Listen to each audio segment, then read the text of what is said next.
네. 자, 인문예술 5강 미남 재혁이와 함께하는 방송. 자, 플로리드의 인포스티어. 좀 약간 진짜 철학적인 글이에요. 진짜 철학적인 글. 보면서 좀 기분 나쁜 글이에요. 만나게 되면 돌아가셨는지 뭐 했는지 모르겠지만 어찌됐든. 자, 한번 들어가 보도록 할게요. 글이 난해한데 쉬워요. 뭔지 니들 이해만 하면 쉬워. 철학자 플로리드라는 사람이 있는데 요 플로리드에 따르면 현대는 그럼 이 사람이 정의 내리는 현대야. 그러니까 뭐 중세, 고대 다 필요 없어. 현대사에 대한 이야기를 할 거고, 현대는 컴퓨터 과학과 정보통신 기술의 영향으로 세계에 존재하는 모든 게, 자 여기서 포인트 요거, 세계에 존재하는 모든 것에 대한 이야기를 할 거야. 모든 것, 즉 인간만 얘기하는 게 아니라 동식물, 자연, 공기, 뭐 AI 요런 거 전부 다가 정보로서의 의미가 있고 정보로 해석하는 시대가 되었다. 말 그대로 이 정보로서의 의미, 정보로서의 존재가 되었다는 거야. 그러니까 말 그대로 새로운 존재론적 철학인 거야.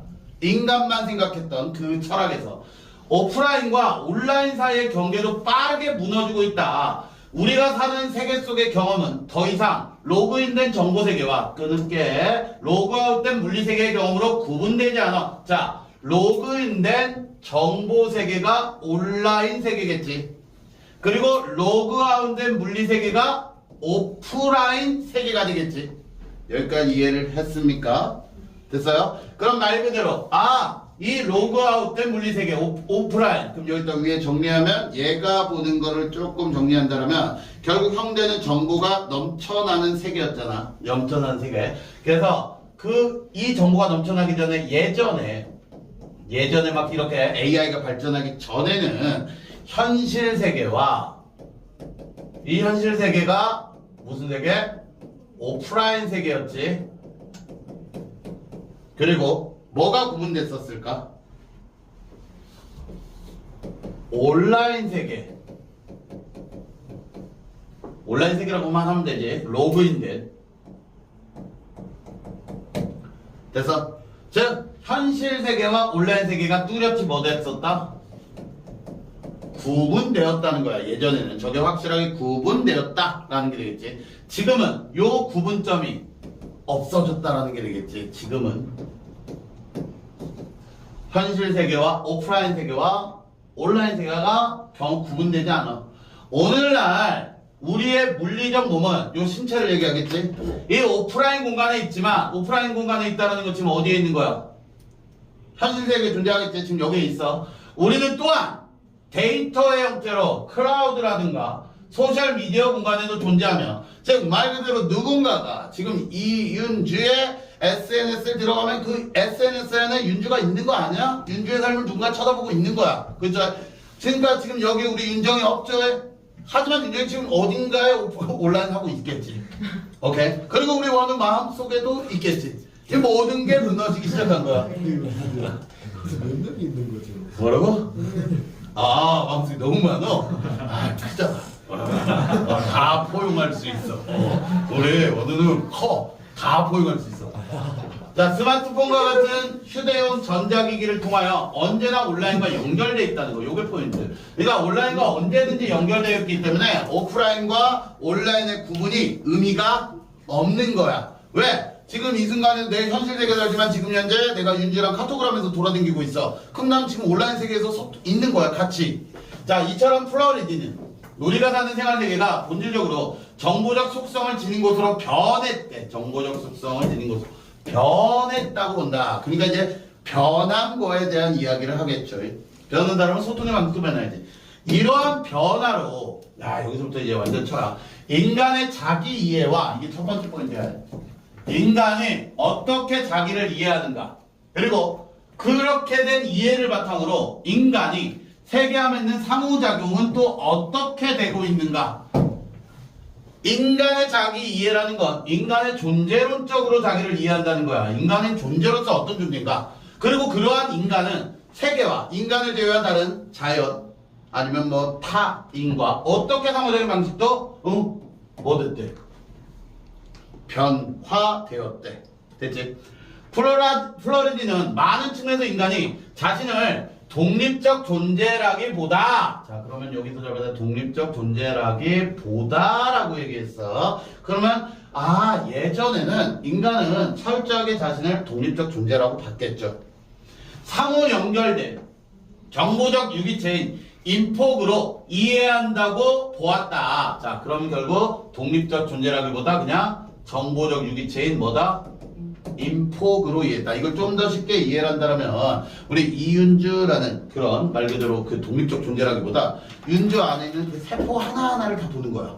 이 세포 하나하나가 정보가 모여서 너를 만들어낸 거잖아. 그것처럼 세포 하나하나를 보겠다는 건데 인폭을. 인폭으로서 인간은 다른 생물학적 행위자들 및 공학적 인공물들과 자 그럼 봐봐 다른 생물학적 행위자들은 인간도 되고 동물도 되고 인간 한마디로 자연이 되겠지. 됐지? 그러면서 요건 생물학적 행위자잖아. 요걸 알아야 돼. 지금 예전에 같은 거는 생물이 있냐 아니냐. 그러니까 돌멩이 같은 건 취급 안 하겠죠. 공학적 인공물들과도 뭐 CPU라든가 뭐 여기다 AI 쓰면 되겠지. AI. 즉 궁극적으로 정보로 이루어진 총체적 환경. 그렇지. 우리는 지금 AI하고도 항상 소통합니다. 뭐 요즘은 냉장고에 무엇을 드실래요? 무슨 요리가 지금 오래되었어요. 다 정보를 알려줘. 집안 청소기도 먼지가 많이 찼어요. 비워주세요. 라고 소통을 하고 있다고. 얘네와 정보로 이루어진 총체 관계인 인포스피어를 함께 공유한다. 자 그럼 인포스피어라는 건 환경인 거야. 우리가 살아가는 환경. 그러니까 예전에는 정리를 한다면 자 요렇게 정리하면 되겠지. 예전에는 인간이 이제 사회랑 맺는 게 예전에는 그냥 인간 vs x. x가 모든 것들이야. 그냥 인간과 x가 관계를 맺는 거야. 자연물이 됐든 컴퓨터가 됐든 요런 식으로.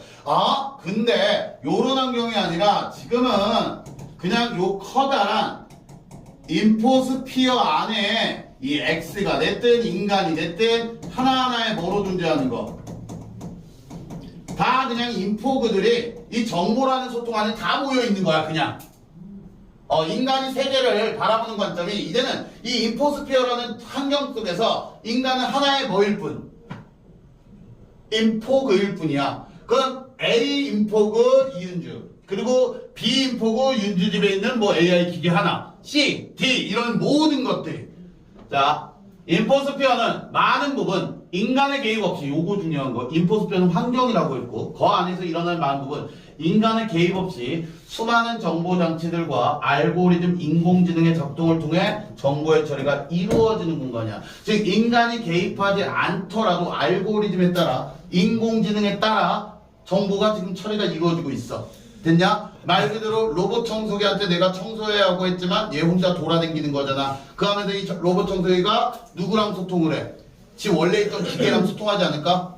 물 들어있냐? 뭐 있냐? 이런 식으로 소통을 하기 시작할 거야. 됐습니까? 그리고 지금 이 순간에도 챗GPT는 수많은 정보가 업데이트되고 있을 거 아니야. 지 혼자 돌아다니면서. 요런 거 얘기하는 거야. 인포스피어는 진짜 물질 세계에 의해 유지되는 여기 봐. 진짜의 물질 세계에 의해 유지되는 요거 잘 들어라. 니들이 이걸 착각하면 안 돼. 가상 환경이 아니라는 거야. 절대 인포스피어는 즉 우리 현실 세계에 의해 유지되는 컴퓨터 속 세계가 아니라는 거야. 아니라 점점 더 정보로서 이해되는 세계 그 자체이다. 그럼 여기까지 그럼 결국은 인포스피어는 이 지구 전체를 아우르면 되는 거야. 그냥 그 안에 있는 것들은 다 인포스피어가 돼. 즉 인포스피어는 단순히 다시 한번 요 말을 그대로 가상의 환경인 사이버 공간만을 의미하는 게 아니라 자 다시 여기 좀 잘 봤으면 좋겠어. 단순히 사이버 공간만 의미하는 게 아니라 우리가 사는 실질적 생활 환경 전체를 총칭하는 말로 이해된다. 그럼 이 사이버 공간도 있는 거야 없는 거야? 어느 게 더 큰 개념이란 거야? 이 말 뜻은 뭐라고? 인포스피어는 단순히 사이버 공간만 의미하는 게 아니라 우리가 사는 실질적 생활 환경 전체를 총칭하는 거야. 그럼 인포스피어 안에 무슨 공간도 들어가는 거야? 사이버 공간도 그 안에 들어가는 거야. 이거 아니다가 아니라 이 사이버 공간 또한 인포스피어 안에 들어간다라는 거야. 인포스페이스의 상호작용은 모니터나 키보드 같은 전통적 장치의 중요성이 줄어들고요. 줄어든 거니까 아직까지 쓰겠지. 그럼 얘네들은 눈에 보이는 것이잖아. 그치? 가시적 장치라고 할게 내가. 이런 눈에 보이는 가시적 장치들의 중요성은 줄어들고 터치스크린, 음성명령, 야 청소해! 오늘 반찬 뭐 있니? 오늘의 날씨, 빅스비 하잖아. 반응하지 마. 못했다. 반응하지. 오케이. 시리아 이렇게 명령하고 제스처 감지 이렇게 하면 찍고 이렇게 하면 이런 것들 다 감지하고 위치 데이터 등을 통한 그럼 이 터치스크린 이런 것들은 우리 비가식적 장치들이 되겠지. 더 편리해졌다는 거야. 가시적인 방법으로 우리가 대면으로 얼굴을 보고 하고 있지만 윤재야 안녕 이라고 했을 때 내가 뭐 안녕 이건 지금 대면적이고 가시적인 게 되겠지. 현실 물질 세계. 하지만 내가 카카오톡으로 윤재야 안녕 하고 이모티콘 보내. 이거 내가 손 흔드는 거 아니잖아. 그치? 그 안에서 그렇게 소통이 이루어진다는 거야. 자, 상호작용이 필요한 장치 점차 여기가 눈에 띄지 않고 말 그대로 비가식적 환경으로 바뀌었다고. 소통할 수 있게 되었다. 또한 인포스페어에서의 상호작용은 정보적이며 이는 읽기, 쓰기, 실행, 조작 말 그대로 완전히 무슨 체계? 컴퓨터 체계잖아. 이게 정보 처리 방식이잖아. 정보 처리 방식이 이렇게 돼버린 거야. 이제는 컴퓨터식으로 인간들이 활동하는 것 자체가. 플로리디는 인포그로서의 인간이 그럼 다시 봐. 인포그로서의 인간이니까 인간은 인포그의 하나일 뿐이야. 인간이 인포스피어와 맺는 관계는 이제 예전에는 인간이 자연과 맺는 관계였겠지. 이제는 인포그로서의 인포스피어라는 환경과 맺는 관계를 얘기할 거야. 인간과 기술 그리고 대상이나 세계와의 관계에 대한 인식의 근본적 전환을 요구한다. 잘 들어. 인간과 기술, 대상이나 세계와의 관계 이거에 대해서 근본적 전환을 요구해라. 그럼 그 전에 인식을 우리가 알아야 돼. 인간과 기술의 관계 그리고 대상과 인간과 대상, 인간과 세계 요거에 대해서. 전통적으로 기술이란 건 주체와 객체. 기술에 대해서 다시 추가적인 설명. 주체와 객체, 문화와 자연 사이 관계에 기초하여 이해가 되었다. 즉 기술은 주체인 인간이 설정한 목적에 해당하는 문화를 이루기 위해 객체인 자연을 통제하고 조작하기 위해 사용된 수단의 집합을 기술이라고 불렀대. 여기까지 정리하면 쉬워요. 오직 기술은 누구를 위해 움직이는 것? 기술이란 건 누구를 위해서만 쓰이는 것? 인간을 위해서만 쓰이는 거야. 철저한 인간 중심 사고방식이야. 즉 예전에는 철저하게 기술은 주체인 인간이 설정한 목적에 해당하는 걸 이루기 위해서 객체들이 움직이는 거였어. 여기까지 이해되냐? 근데 정보통신기술은 우리가 살아가는 실제 혹은 환경의 일부인 동시에 인간의 자기 이해에서도 정보의 생성, 관리 및 활용 등을 핵심적인 문제로 만들었어. 그런 점에서 인간과 기술의 관계가 단순히 예전처럼 주체와 객체, 자연과 문화라는 이분법적 구조를 통해서 이해될 수 없다는 점이 더욱 분명해져. 다시 단순히 주체, 객체, 자연과 문화는 이분법적 구조를 통해서 이해될 수 없다. 왜? 전부 다 인포그니까. 모든 게 인포그니까. 주체도 인포고, 객체도 인포고, 자연도 인포고, 문화라는 인포고.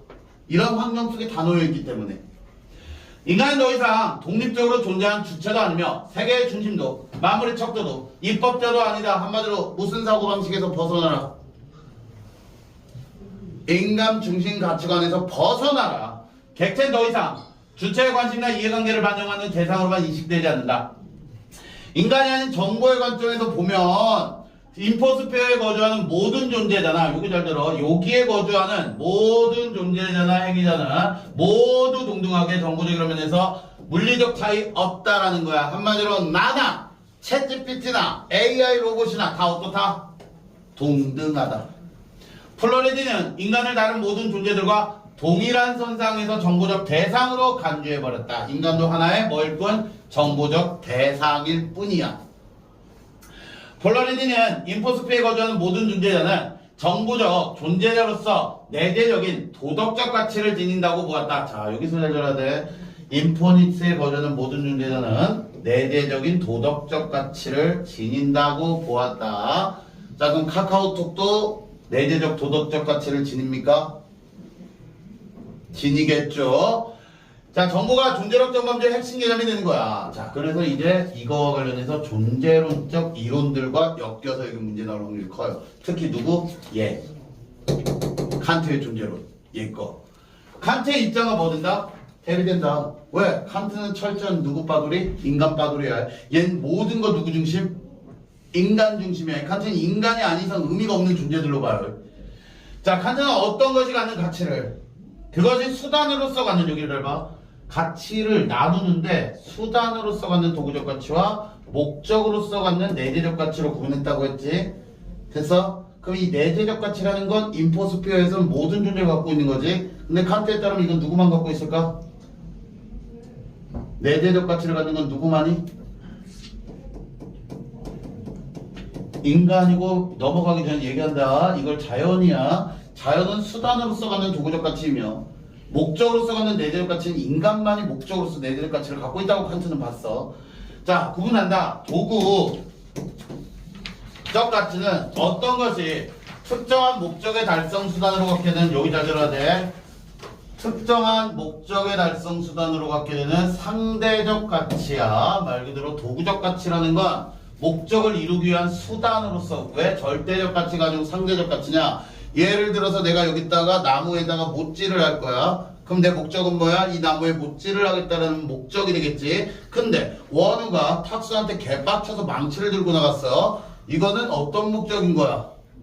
그렇지. 탁수의 뚝배기를 깨겠다라는 목적이 생기겠지. 그럼 이 가치는 완전히 달라지겠지. 가치관이 갈라져. 오케이. 자, 그것을 도구로 사용하는 행위자의 관심이나 이해관계에 의존하는 또 우연적 가치야. 그때그때 달라진다라는 거야. 가치가.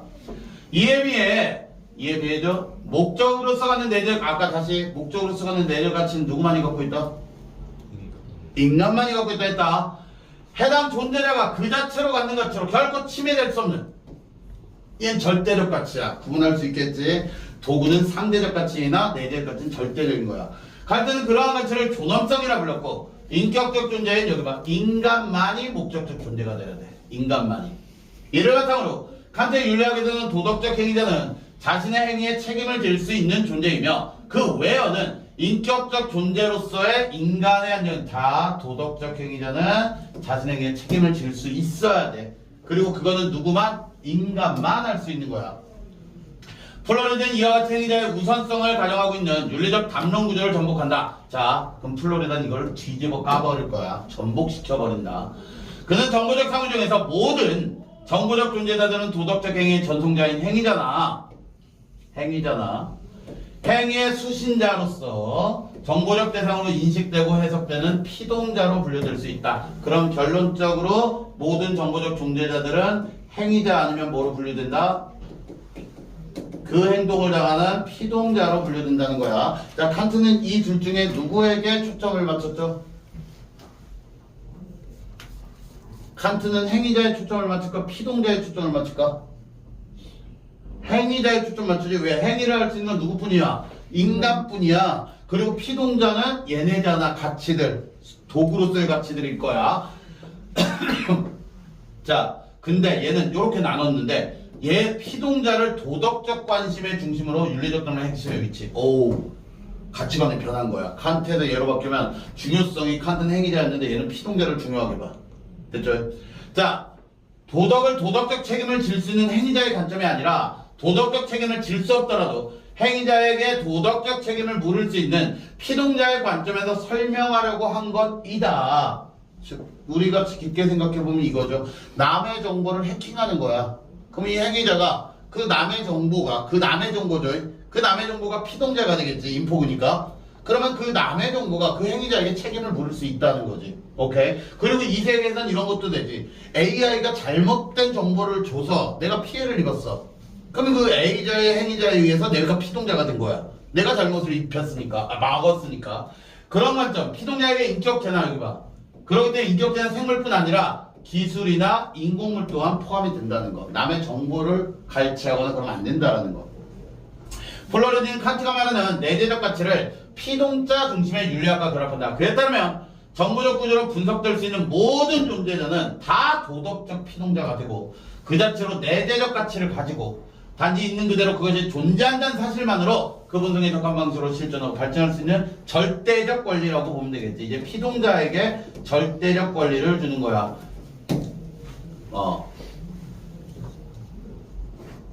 플로리다의 피동자 중심 윤리학은 도덕적 행위라는 주체의 관점이 아니라 그 행위로 인하여 영향을 받게 되는 피동자의 관점에서 접근하라고. 이를 통해 인포스페어에 거주하는 정보적 존재자는 최소한의 존중과 보호를 받을 자격을 갖는다. 그러니까 괜히 AI한테 시비 걸지 마. 말 그대로 말투도 시비 걸면서 하지 말고 그러다가 뒤지게 당할 거야. 지금까지 도덕적 공동체에 배제되어 있던 모든 종류의 존재들이 도덕적으로 유의미하고 중요한 존재가 될 수 있는 가능성 열어놨다.